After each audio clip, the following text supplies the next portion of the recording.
Yeah, I wanted to talk about, like I said, I'm going to talk about all the territories. So I'm going to talk about the Memphis territory. The Memphis territory was founded in the 1940s as NWA Mid America Territory. It was covering, parts of Indiana, parts of Kentucky, and of course Tennessee. Um, and this territory, like the Mid Atlantic Territory, was a tag team territory. There had many tag teams in the 50s, like the Infernos, the Fabulous Fargos, Don and Jackie Fargo, who became mainstays in the territory. The Van Bowers, the Fabulous Kangaroos, etc. Um, in the mid 1970s, the territory split into two. Uh, One was Memphis, that was run by Jerry Jarrett, and his booker was Bill Dundee, superstar Bill Dundee. And the other was Nashville. Nashville was run by Nagulus. And these two remained apart for much of the 70s. But the 70s was the era when the area's most famous star, Jerry the King Lawler, came into the territory. Now, Jerry the King Lawler is unique in wrestling because, much like people like Gorilla Monsoon in New York, or um, Nick Bockwinkel in Minnesota, or um, Sting in the WCW, and Tommy Dreamer in the ECW. People like this, they never left this territory. They never left this promotion. They stayed because Jerry Lawler was beloved in Memphis.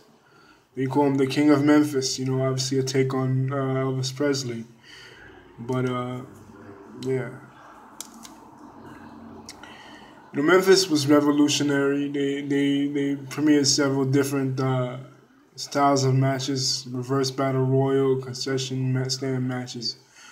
But one thing that was revolutionary about them was the celebrity involvement.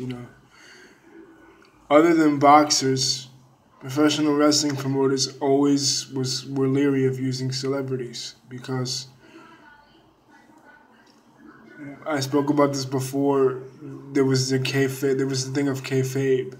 Kayfabe was the wall of illusion that existed between the fans and wrestlers. In other words, they didn't want to admit that the business was a work. And by bringing in celebrities and having celebrities beat wrestlers, you admit that the business is inevitably a work. This was one of the biggest disagreements a lot of wrestling promoters at the time in 1985 had with Vince McMahon, bringing in Mr. T. They said, well, if he beats the wrestlers, then it exposes the business, that the business is not real, right? So, but Memphis did something in the late 70s, early 80s that was very unique. They brought in a celebrity, like I said.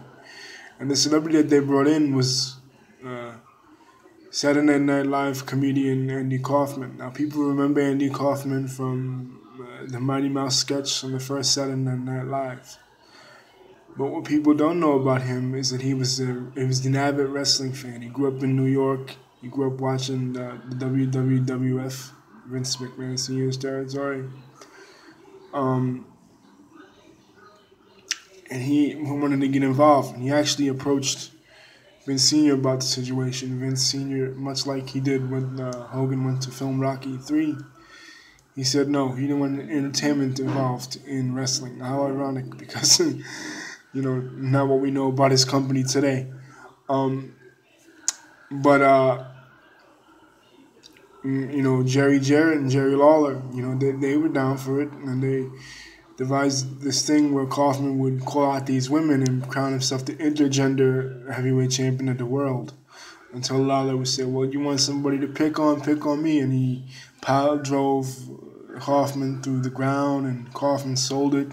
He went on the David Letterman show with the neck broken, and Letterman and Lawler got on there, and Lawler slapped the hell out of Letterman, and slapped the hell out of Kaufman in front of Letterman, and it was so revolutionary, it was so crazy that David Letterman to this day says he doesn't have wrestlers on his show. But Kaufman sold it, and it gave wrestling and it gave the Memphis territory a lot of press. Another thing that Memphis would do was Memphis was heavy on the gimmicks, not just in the matches, like I said, tar and feather matches and stuff, but in the wrestlers too. They would give wrestlers a lot of gimmicks. One gimmick that they gave that was really famous was Kamala. Kamala was a Ugandan giant, and they gave him this gimmick, and they filmed the vignettes in Jerry Jarrett's backyard. It's supposed to be the African jungle. In 1980, 87, 88,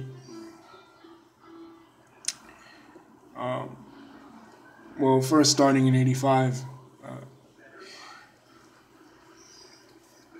Memphis, then known as the CWA, Continental Wrestling Association, they, like other promotions, they became scared that Vince McMahon was going to take them over. So what they did was they started to work with AWA and World Class Championship Wrestling in this mega card called the Super Clash. It started in 85. But 88 is notable because in 1988, the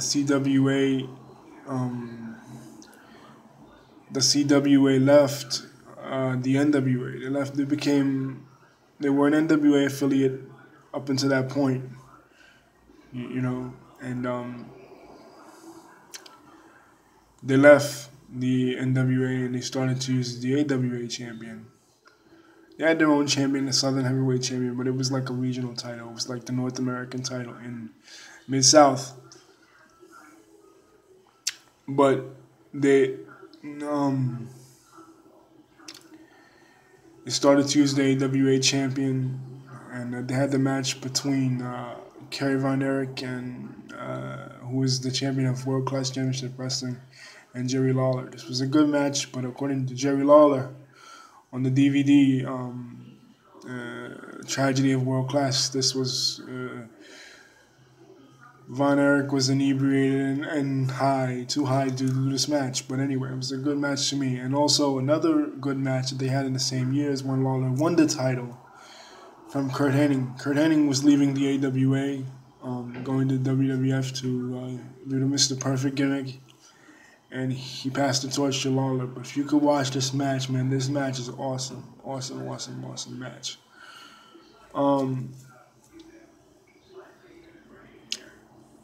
In 1989, Jerry Jarrett and the CWA finally stepped in and bought World Class from Fritz and rebranded the organization the USWA. They parted ways with the AWA, and that was it. And then in 1993, the organization began doing talent trades with WWE when Lawler and Jeff Jarrett, Man on a Mission, and other USWA stars and mainstays came to WWF. It was similar to what WWF later did with ECW. Very similar, where they would develop talent down there, and the talent would become over, and then they would come to WWF on the big show, like they do with NXT now. But that lasted for a couple of years until finally, Memphis closed its doors. The legacy of Memphis wrestling was so many stars passed through there and came through there.